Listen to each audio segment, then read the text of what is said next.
গাইবান্ধার শুকনা লাল মরিচের কদর দেশ জুড়ে। মরিচ চাষে চর অঞ্চলের মাটির গুণাগুণ ও আবহাওয়া অনুকূল হওয়ায় মরিচের আকার বড় ও সুন্দর হয়। অন্যান্য মাটির তুলনায় চরের মাটিতে মরিচের ফলন 2 থেকে 3 গুণ বেশি হয়। জেলার ব্রহ্মপুত্র, তিস্তা, যমুনা ও করতোয়া নদীবেষ্টিত চরে শত শত বিঘা জমিতে মরিচের চাষ হয়ে থাকে। সপ্তাহে শনিবার ও মঙ্গলবার বসে এই হাট।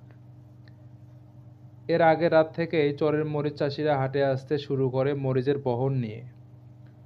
নৌকা, ঘোড়াগাড়িতে করে চর থেকে মরিচ বিক্রি করতে আসেন কৃষক ও পাইকাররা। এরপর শুরু হয় বেচাকেনার হাঁকডাক। বেলা বাড়ার সাথে সাথে ক্রেতা ও বিক্রেতাদের শুরু হয় ছোটাছুটি ও ব্যস্ততা। বস্তা বোঝাই করে বস্তাগুলো উঠে বিভিন্ন যানবাহনে চলে যায় দেশের বিভিন্ন স্থানে।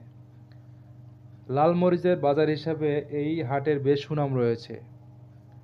ব্রহ্মপুত্র নদীর পাশে পুরাতন ফুলছড়ি ঘাটের পাশে বসে এই হাট।